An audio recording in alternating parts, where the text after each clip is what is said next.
Good morning, everybody, and welcome to our event this morning, live from COP28. I'd like to welcome everybody to the event, Climate Change Adaptation in Conflict Settings, Broadening Political Will for Climate Finance to Reach Those Who Need It Most. This event is co-organised by the International Committee of the Red Cross, the French Development Agency, AFD, and ODI. My name is Dr. Rebecca Naden, and I'm the Director of the Global Risks and Resilience Programme at ODI. So, ladies and gentlemen, people living in places affected by conflict are among the world's most vulnerable and least ready to adapt to climate change. In fact, of the 25 countries which are most vulnerable to and least ready to adapt to climate change, more than half of those are affected by conflict. Many conflict-affected states are also amongst the least developed countries, a group prioritised, as we know, in the Paris Agreement for support, owing to their high vulnerability to climate change. Yet they remain excluded from accessing finance for climate adaptation. And in fact, we can see that the more unstable a state, the less climate finance it receives. But it's not only about additional finance that is so urgently needed. A recently published paper by the ICRC and ODI entitled Embracing Discomfort, a Call to Enable Finance for Climate Adaptation in Conflict Settings shows we need to use the resources we do have more effectively. This means banks and climate funds must embrace higher risk projects and not shy away from areas which lack rigorous systemized data, something which is true for many conflict-affected areas. But it's also about raising the political will to deal with these complex transboundary risks. Without the political will, our current mechanisms for climate finance will continue to be characterized by low-risk appetites and cumbersome and inflexible requirements, all of which makes it harder for organisations across different sectors to work together. Building on the work of ODI, the ICRC and AFD and others, this event provides an opportunity to explore how the international community can do more to support climate adaptation in fragile and conflict-affected areas. In doing so, we're going to hear from states affected by the combined impact of climate change and armed conflict, build on the recommendations presented in Embracing Discomfort, and provide space for policymakers, including development actors, financial institutions, to discuss promising avenues to progress. So, without further ado, I'm delighted to introduce our speakers today, who come from a range of sectors working across humanitarian, climate and governance spaces. This kind of collaboration and cross-sector expertise is absolutely essential if we're going to better improve access to climate finance in conflict-affected areas. So I'm delighted to give the floor to our first speaker today, His Excellency Ali Betty, High Commissioner of the 3N Initiative. Your Excellency, can you introduce the work of the 3Ns Initiative and explain how governments such as Niger, which are at the forefront of climate change, conflict and transboundary issues, can drive and own policy implementation?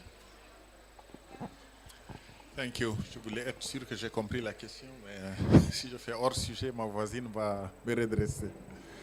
Alors, le gouvernement du Niger, à partir de 2011, a élaboré une nouvelle stratégie de sécurité alimentaire et nutritionnelle et de développement agricole durable, en se basant sur le fait que le pays est en permanence en crise alimentaire et une année sur deux, une année sur trois est déficitaire du point de vue pluviométrique et du point de vue de production pastorale qui aboutit à des crises pastorales, mais aussi du point de vue des productions alimentaires et qui aboutit donc à des crises alimentaires et donc doit faire recours à de l'aide alimentaire.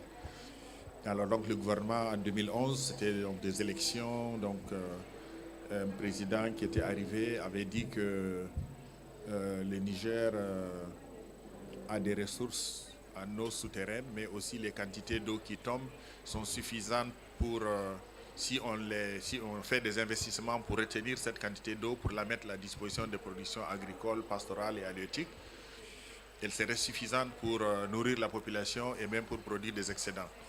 Ensuite, il y a des bonnes terres aussi, donc des bonnes terres dans beaucoup de vallées, donc on pourrait aussi aménager pour faire l'irrigation, de façon à ne pas dépendre que de la production pluviale. Ensuite, nous avons de la main-d'œuvre. Plus de 75% de la population a à peine 18 ans. Donc la main-d'œuvre est là et malheureusement, une main-d'œuvre, il faut dire, donc ça c'est malheureusement parce qu'elle n'est pas formée. Le taux d'alphabétisation est assez faible. Donc une grande partie de la population, de cette jeunesse est disponible pour la production agricole. Alors à partir de là, donc, le gouvernement a dit qu'il manque juste une volonté politique forte pour aménager et mettre en valeur les terres, les ressources en eau, pour sortir de cette permanence de la quête de nourriture auprès d'autres peuples. Et donc c'est une question de dignité. Et donc le message fort du gouvernement, c'était qu'il faut qu'on récupère notre dignité en mettant en valeur les ressources qui sont disponibles pour produire de la nourriture, pour produire des excédents, pour les transformer, pour les conserver, pour les consommer, même les produits frais, pour les consommer plusieurs mois dans l'année, et de façon à être autonome du point de vue alimentaire. Et c'est comme ça que l'initiative 3N est née.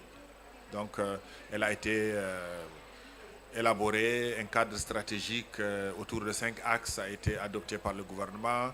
Premier axe, accroître, intensifier et diversifier les productions agricoles, pastorales et halieutiques.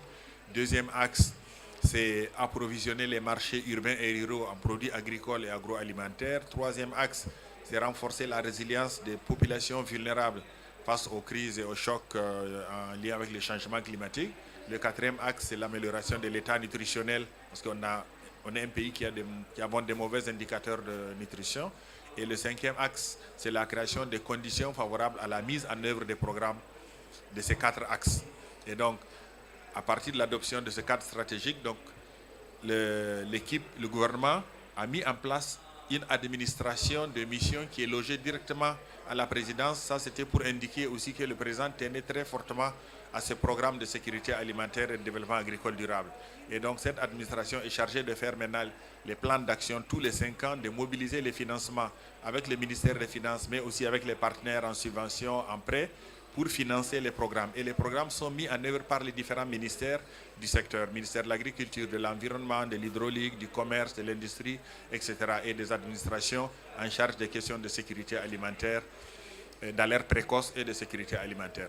Donc c'est un peu comme ça. Et maintenant, le Haut Commissariat à l'initiative 3N, qui est cette administration de mission, fait la coordination globale de ce programme, fait le suivi et évaluation, fait le rapportage, fait toutes les réformes législatives, réglementaires nécessaires pour rendre efficace et efficient l'utilisation des ressources et rendre efficace la réalisation des programmes de l'initiative 3N, et maintenant rendre compte régulièrement au gouvernement, et dans le cadre d'un collège présidé par le président lui-même tous les mois, en présence du Premier ministre, en présence de tous les ministres qui sont concernés régulièrement.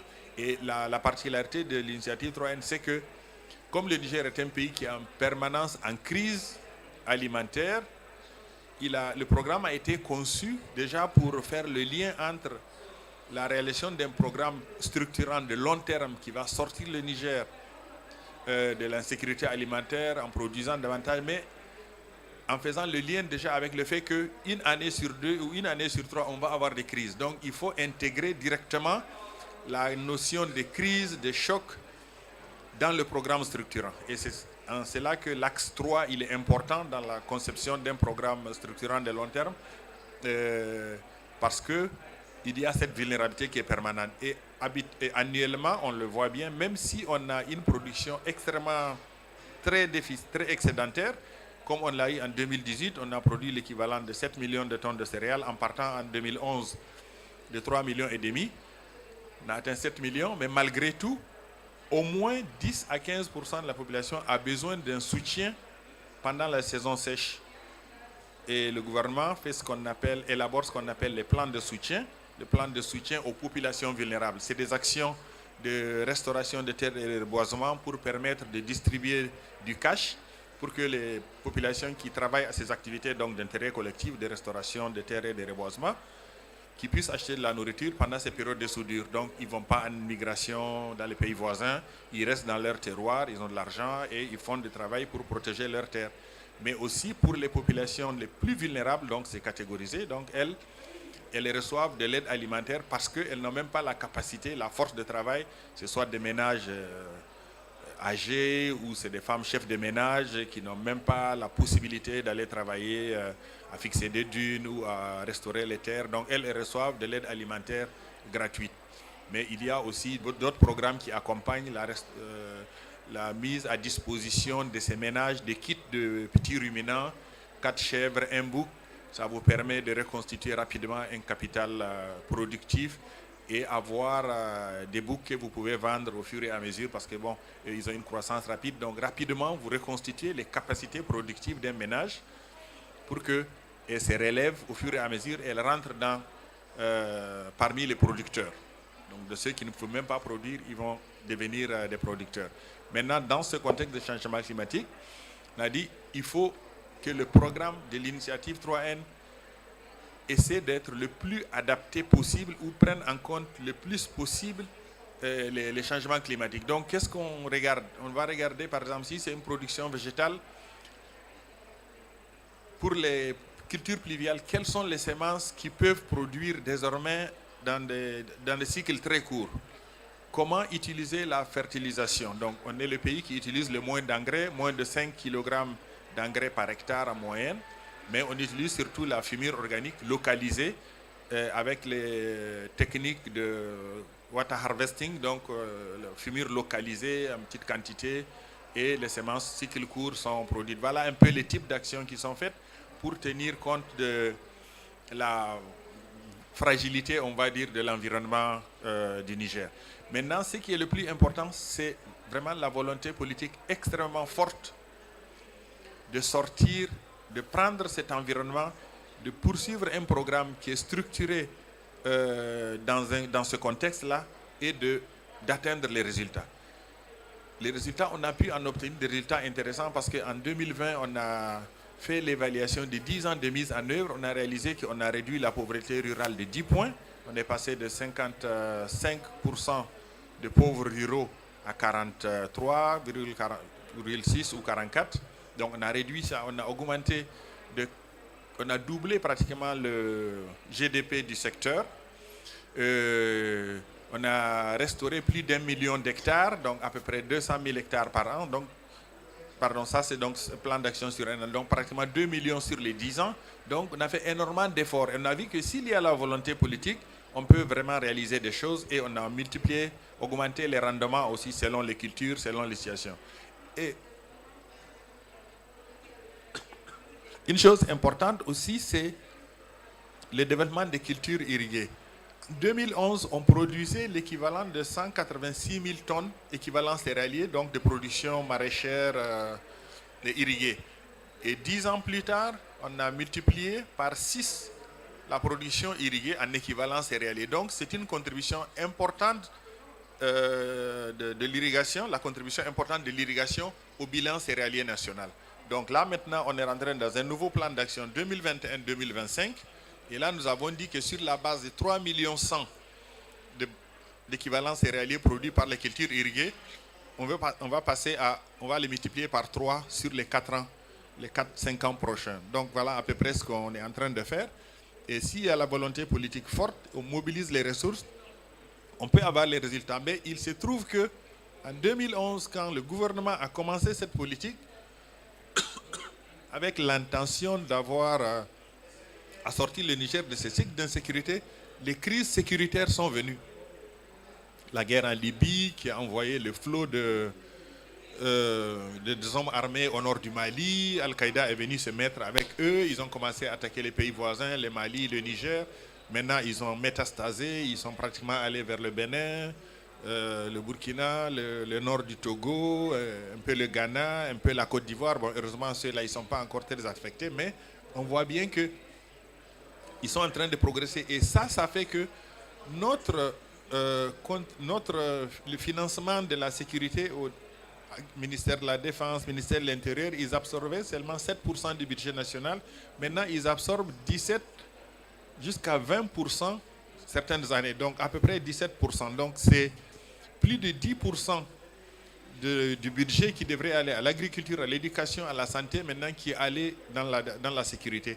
Et c'est ça qui fait qu'on n'a pas eu assez de ressources pour atteindre les objectifs, d'atteindre les objectifs donc, de culture irriguée. Maintenant, ce que nous sommes en train de dire, c'est que cette crise qui est en train de survenir, notamment sécuritaire, elle nous concerne tous. Elle nous concerne tous. Bon, c'est un peu ce que les dirigeants en Europe disent, c'est un peu ce que les dirigeants du Sahel disent aussi. Et c'est vrai, ça nous concerne tous parce que si le terrorisme métastase dans ces régions-là, ils vont augmenter encore le nombre de personnes qui vont fuir ces territoires et ils vont chercher à se réfugier un peu partout et ils vont créer des difficultés un peu partout dans les autres pays, même qui ne sont pas en crise, mais indirectement vont être affectés. Et c'est pour ça que nous pensons que on va solliciter ou on sollicite les pays qui ont plus de ressources que nous, mais qui ont les capacités de mobiliser des fonds du secteur privé dans le cadre de l'adaptation, dans le cadre de différents mécanismes, des fonds vert climat, donc d'aider des pays comme le Niger, comme d'autres pays du Sahel, comme d'autres pays qui ont ce type de difficultés à mobiliser des ressources pour faire des investissements importants qui permettent aux populations de rester sur leur terroir et dans le cadre des mécanismes de Nexus Urgence Développement Paix pour lesquels nous sommes encore un leader dans le cadre de l'expérience que nous sommes en train de mettre en œuvre au Niger dans le cadre de l'initiative 3N. Donc ça va permettre de maintenir les populations malgré les crises. Donc on crée les mécanismes d'adaptation, de vivre même en zone d'insécurité en amenant les investissements structurants agricoles et de différents types dans ces territoires. Voilà, je vais m'arrêter là en restant sur cette conclusion que on peut envisager que c'est notre responsabilité tous de financer les actions dans ces territoires, dans ces pays qui sont en difficulté pour maintenir les populations dans ces zones, renforcer leur capacité d'adaptation pour vivre, y compris vivre avec l'insécurité, comme on le voit déjà dans les différentes régions du Niger. Et en ce moment, on diminue les risques pour la terre entière et pour tous les autres pays voisins ou au-delà même des voisins. Merci beaucoup. Thank you very much, Your Excellency. And I think you raised a number of very important points. I think the first being that emphasis on dignity and maintaining dignity. And then also, as you emphasize that importance of being able to ensure coordination through the ministries. And I think as well that very important point of supporting people to remain where they are. People don't necessarily, want to move, and they need to be enabled to stay where they are. And then, as you highlight, that real importance of having that very strong policy. So when the external context is changing, the programme and initiatives have that strong policy framework to enable them to carry on. Thank you very much. I'm now going to pass the microphone to our second speaker. Catherine Simonet. Dr. Simonet is the global lead for adaptation at the French Development Agency, or AFD.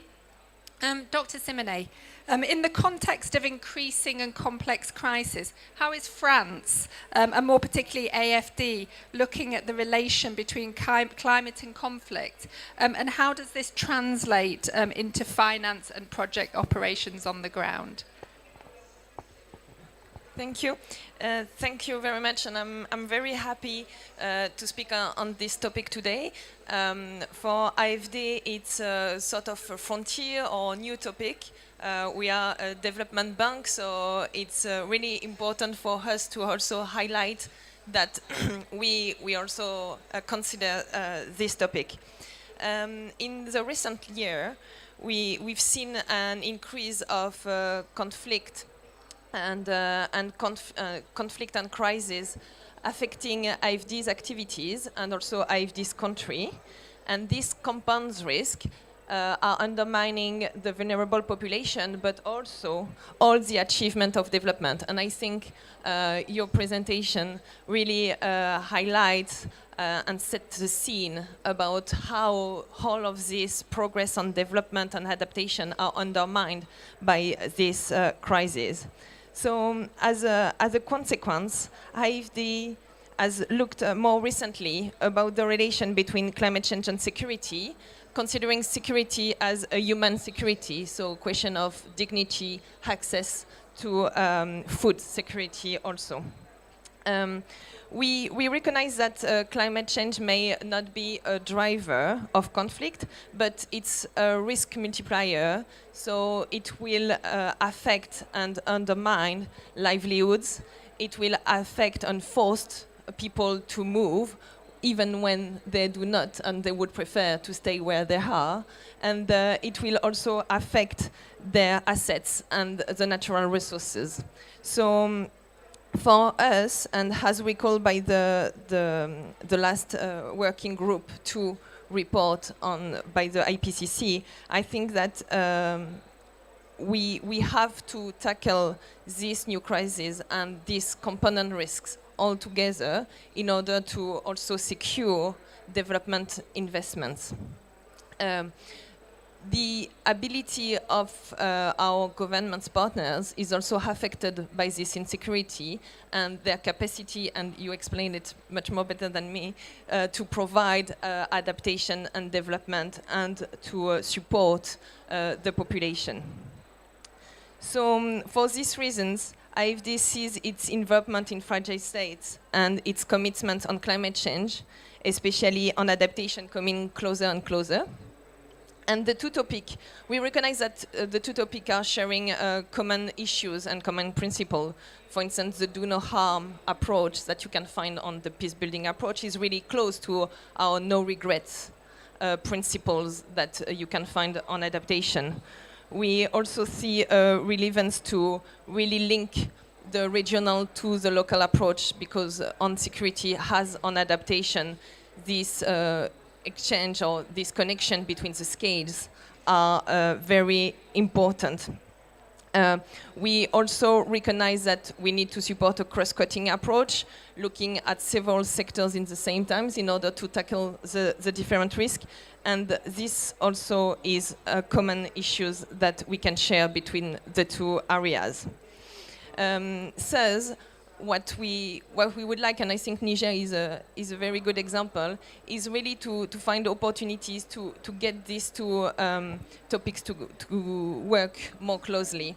We do have a dedicated fund to peace building called MINCA. MINCA is 200 million per year dedicated to peace building, working in 4 areas, which is Sahel, Central Africa, Lake Chad, and Middle East.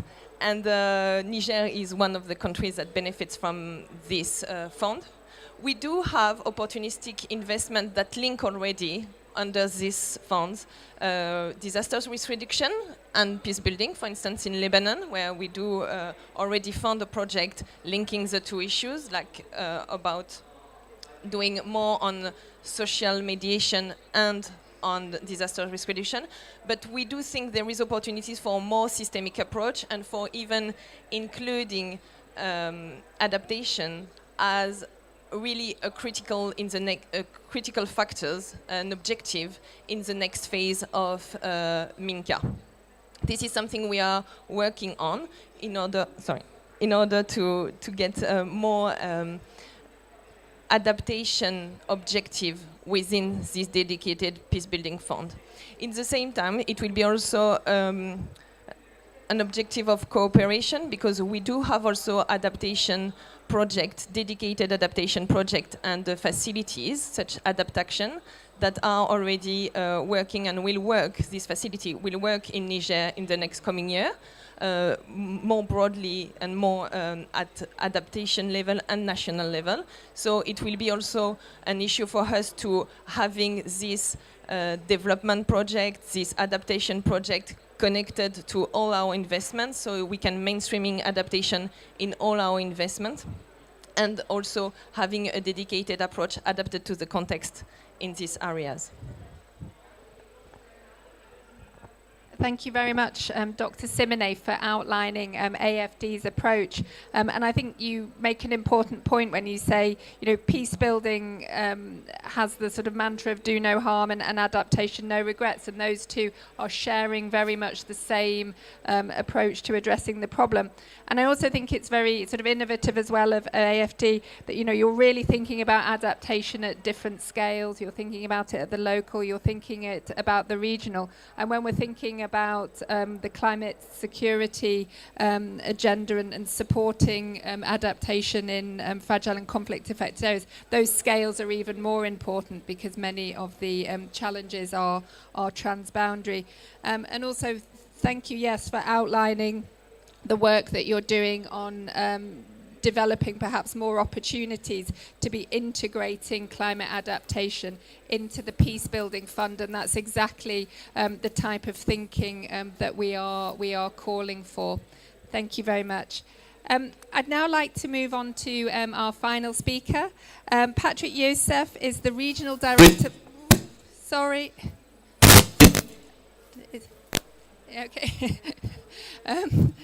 What an introduction to you, yeah. It's the fireworks for Patrick's speech. That was intentional. So, yes, I'll start again. So, Patrick Youssef.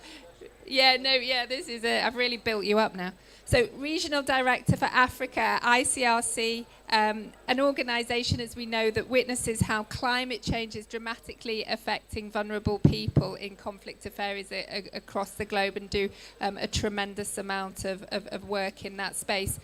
So, Mr. Youssef, from your perspective, what are the key changes you see as necessary to enable climate adaptation in places where ICRC is working, in which climate change and conflict are compounding people's vulnerabilities and putting them at further risk?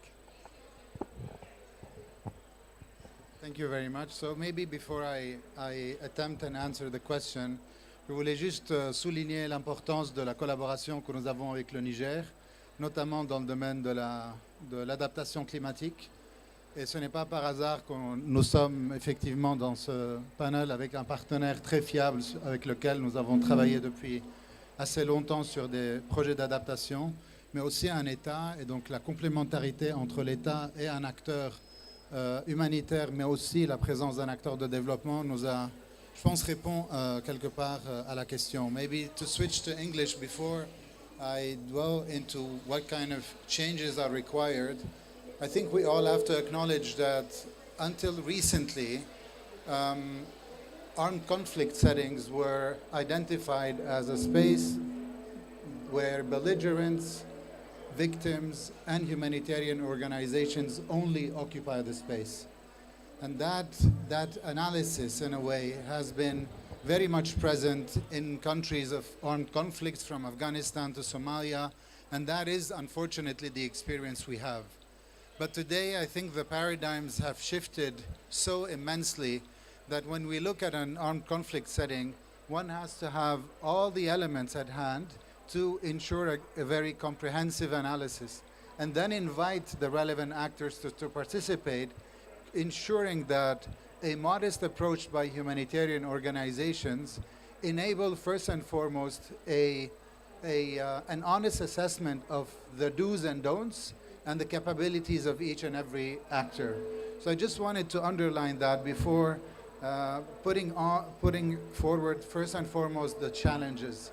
Challenges, in our opinion, and that's the experience we have from Somalia, from Ethiopia, but also from Mali, where I was recently in the north of the country, and where we witness, in fact, on one side, a limited or a no presence of climate actors.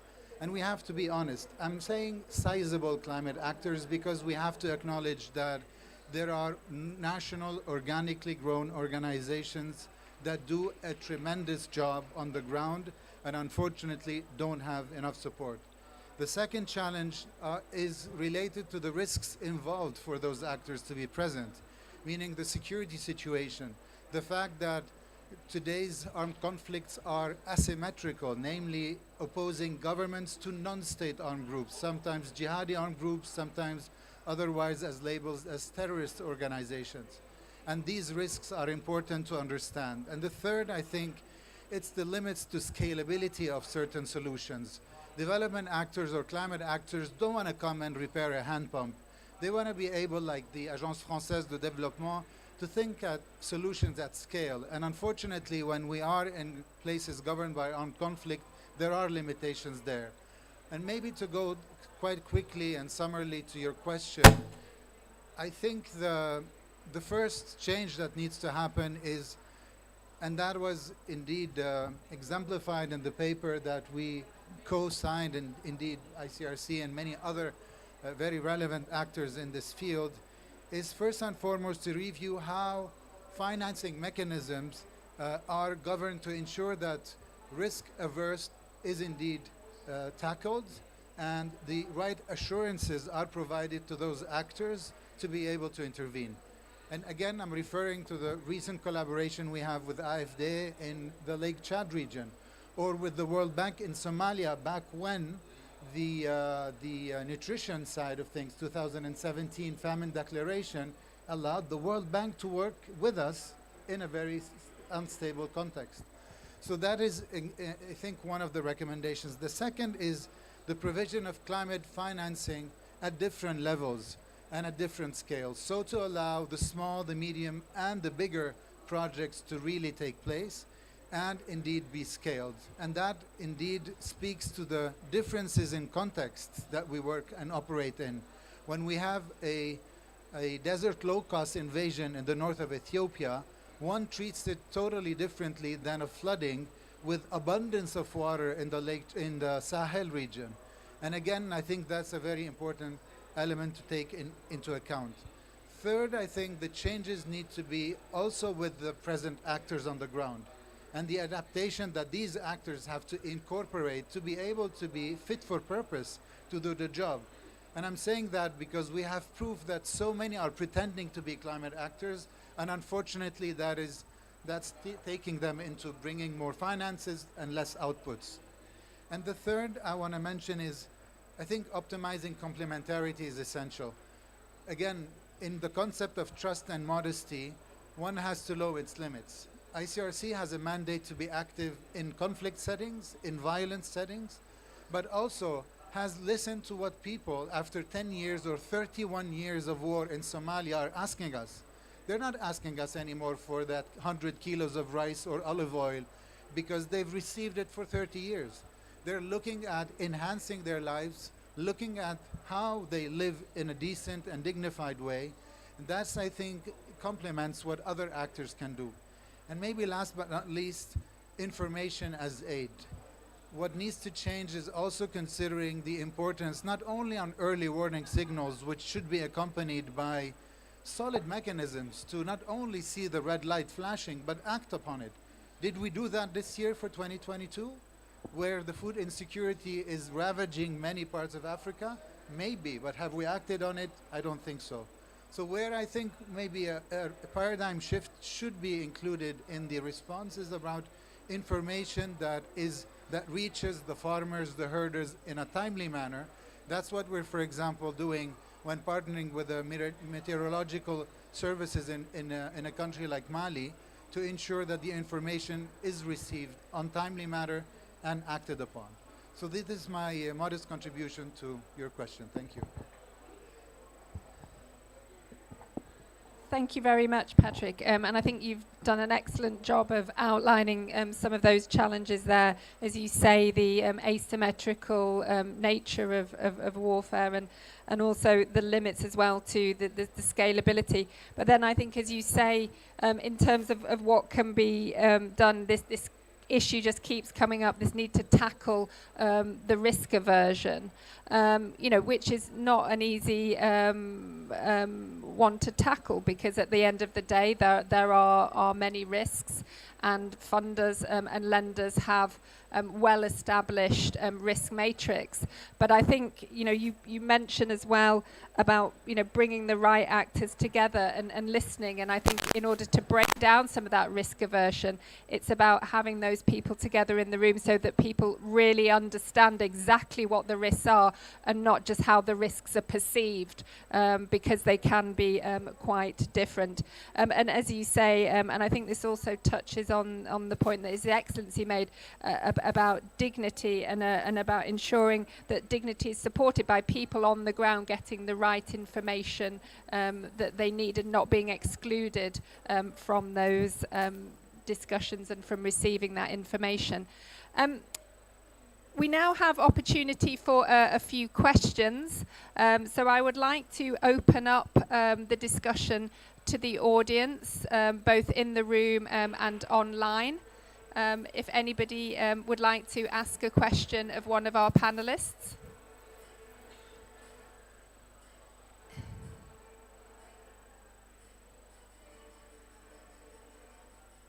Any questions? One here at the front. Hello. One question for His Excellency Ali Betty. So if you have to recommend what other countries should do, like Somalia, to replicate the 3N initiative, what will you say to them?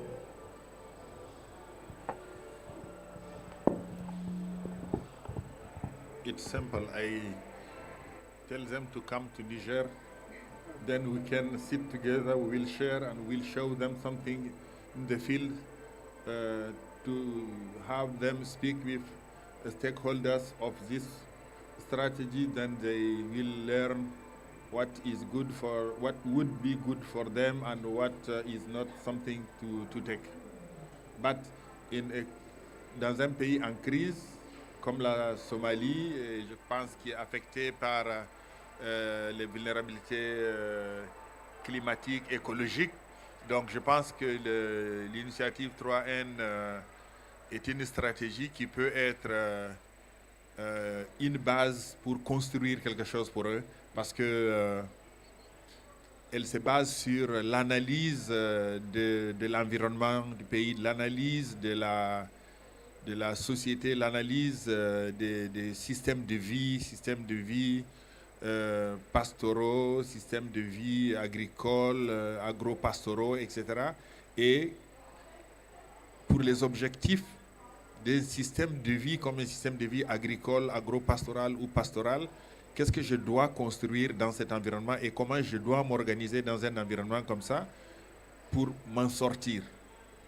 Et en tant que gouvernement, qu'est-ce que le gouvernement doit faire? Le gouvernement qui a l'ambition d'amener son pays, sa population à recouvrer sa dignité pour vivre dans un environnement d'extrême fragilité, un environnement très complexe avec énormément de facteurs de vulnérabilité.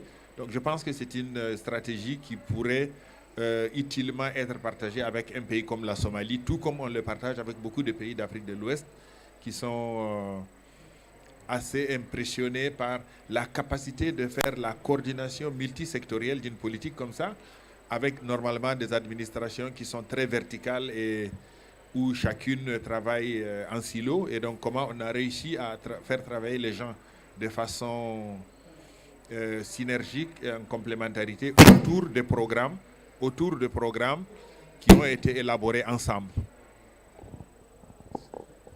Thank you very much. Any more questions? Yes, one more at the front. Thank you. Dr. Simone, I was very interested to hear you speak about the Minka project in Lebanon. I wondered if you could share a little bit more about that, because it sounds like an interesting example, bringing some of these different sectors together. And I don't know the status of it, but if there's already kind of things that you had to do differently to your normal way of working that might be interesting for us to learn from. Thank you very much. So the project we have in Lebanon is under implementation at the moment, It's implemented by Red Cross, actually.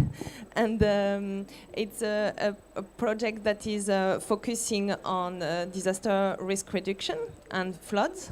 And in the meantime, there is a component about social cohesion. So to make sure that both hard investment but also soft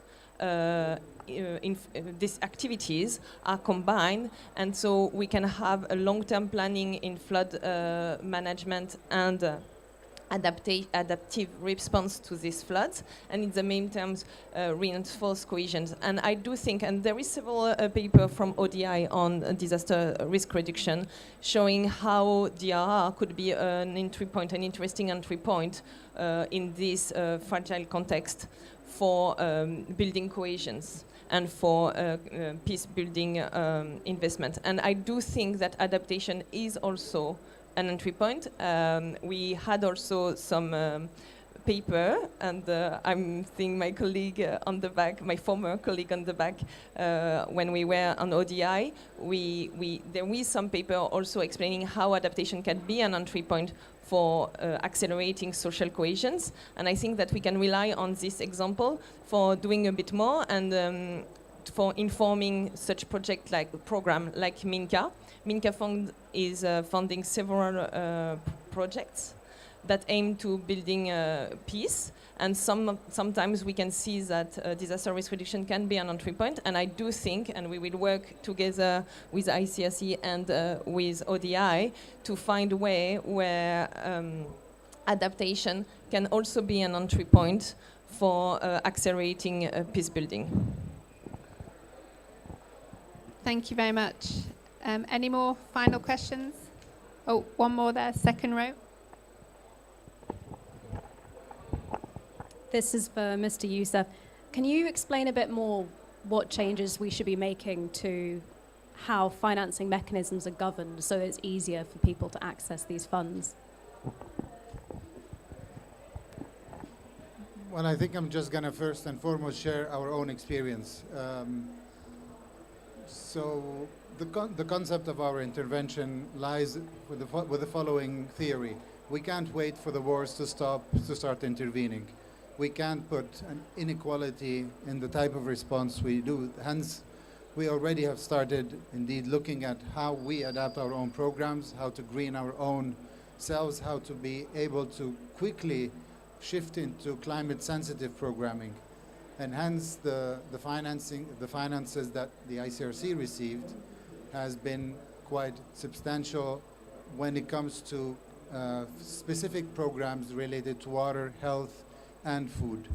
Now I think there are many other examples where local organizations have managed to receive these funds. And again, I think the inequality is seen in settings where no other actors are present, and where indeed facilitating access, and that's exactly that type of forum to engage from states to civil society to international organizations and get indeed these differences. Where I think, and I want to join my colleague from Niger, His Excellency, when he spoke about local solutions, that's where in fact ownership should start. That's where indeed when the state speaks on behalf of its constituencies and local organizations, it enables that the risk-averse approach can be immediately tackled, and that the right, we're not warriors, we are not ICRC delegates are not kamikazes in the streets. They are adapting to a risky environment, but indeed take calculated risks. That's why our donors, that's why states give us that much trust, because that's the mandate that is given to not look at everything in a black or white fashion, but indeed be the neutral intermediary between belligerents. And if we can, through our presence, and through the presence of the local Red Cross and Red Crescent organizations, such as the Niger Red Cross, the Mali Red Cross, and others, to work indeed in synergy with the local communities, that's indeed where we would provide the concept of proof that diversifying finances would indeed be the best thing to do. So that's I think, the approach we started in the Sahel, in the Somalia region, in the Horn of Africa, in DRC, and hopefully in all those 14 countries highly affected by both armed conflicts and climate change.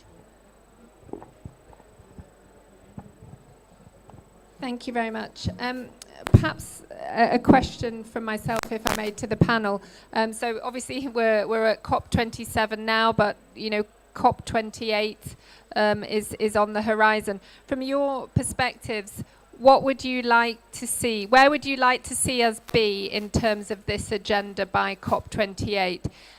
What would you like to see in terms of that issue of really enabling financing, enabling adaptation in conflict-affected areas?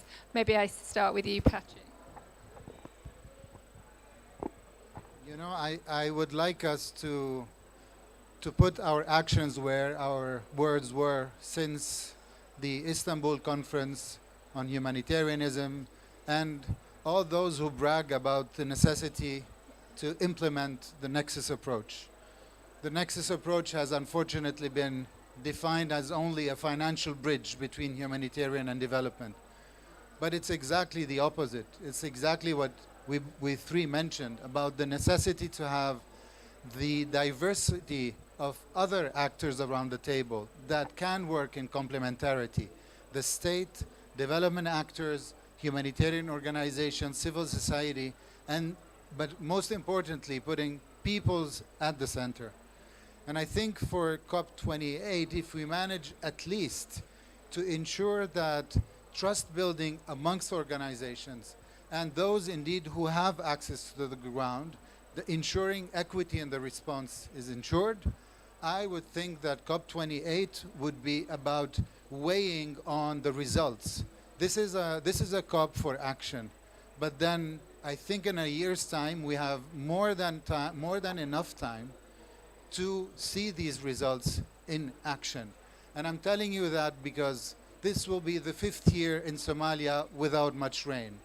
This will be the 4th year with an underwhelming harvest because of a war in the north of Ethiopia. And there are hundreds of examples that we can take from Difa, which is enduring both conflicts from the Lake Chad region and the Sahel, from the Malian, from the Burkina Faso, and so many contexts we work in, where indeed I think people are waiting.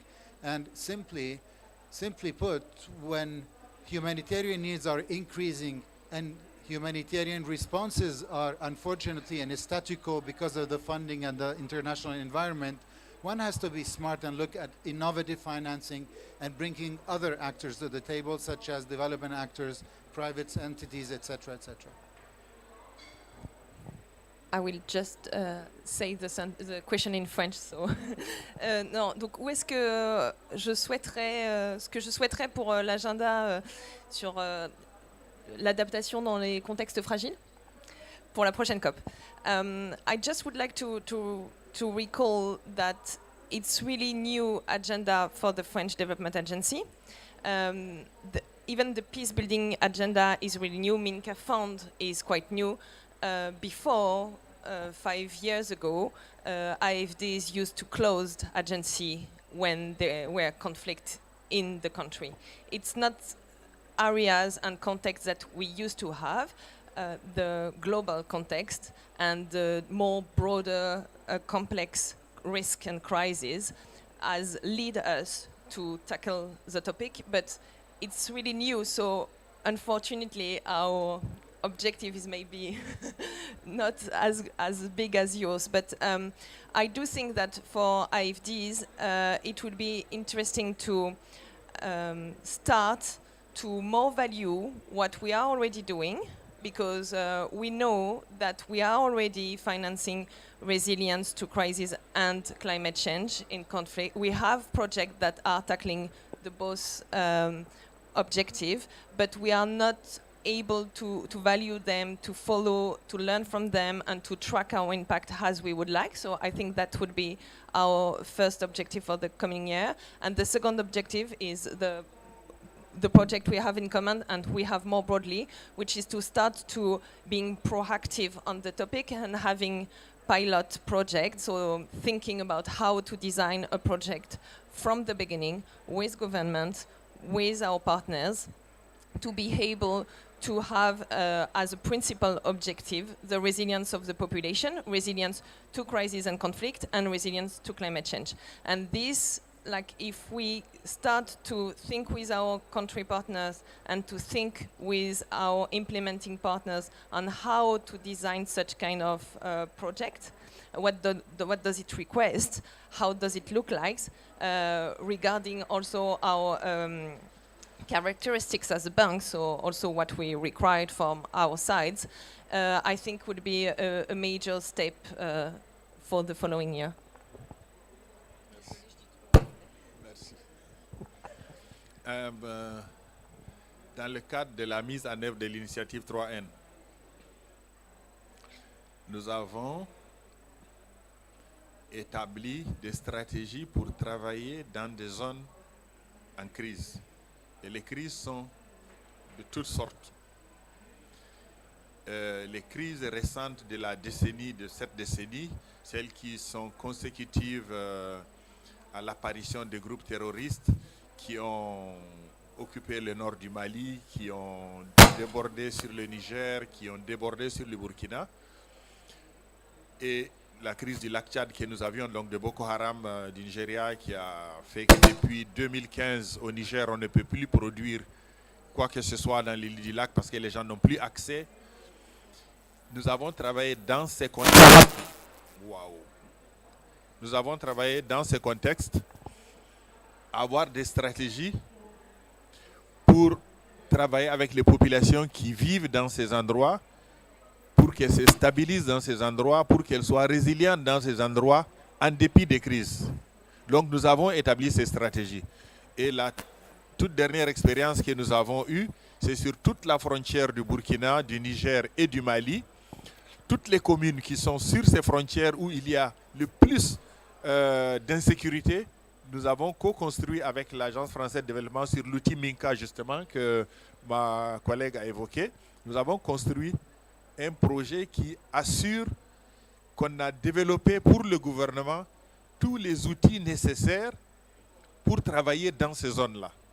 Et donc nous avons été rejoints récemment par la Banque mondiale qui a financé aussi un programme, par l'Union européenne aussi qui a financé un programme pour renforcer ce que nous sommes en train de faire, pour renforcer ce que nous avons fait et ce que nous faisons, pour dire au gouvernement désormais on sait faire et on peut le faire et voici les résultats.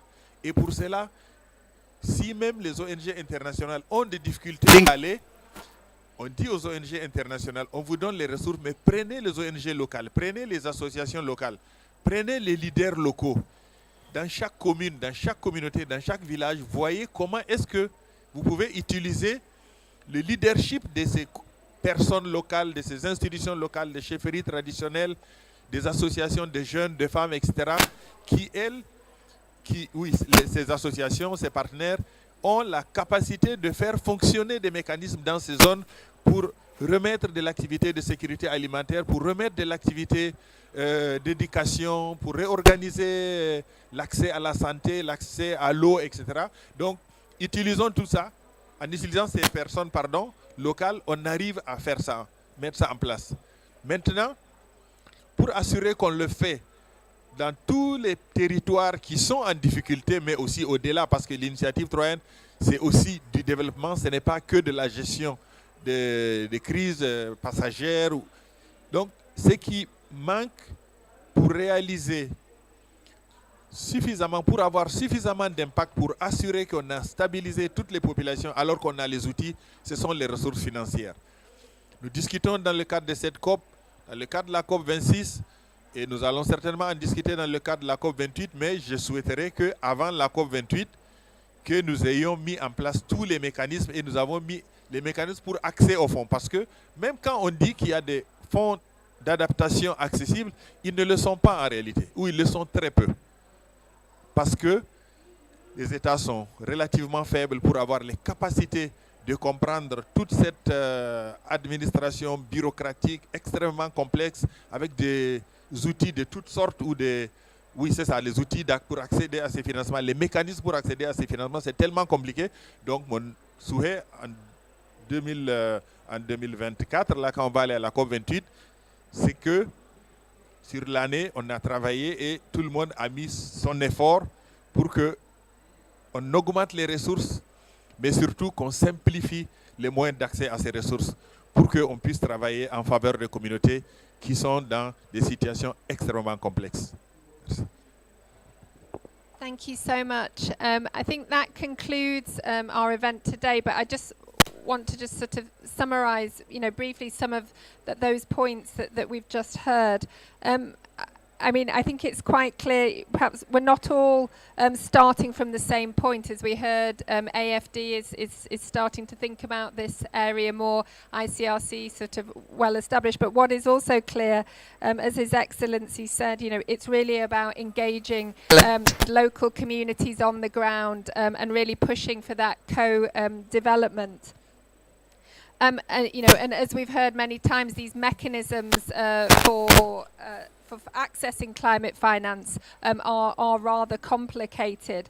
So I think if we're going to scale up the support for climate adaptation funding in fragile and conflict areas, we've really got to be breaking down some of those structural silos that separate humanitarian, climate and development work. It's about thinking about the outcome and not just the self-created structures and boundaries that we've created.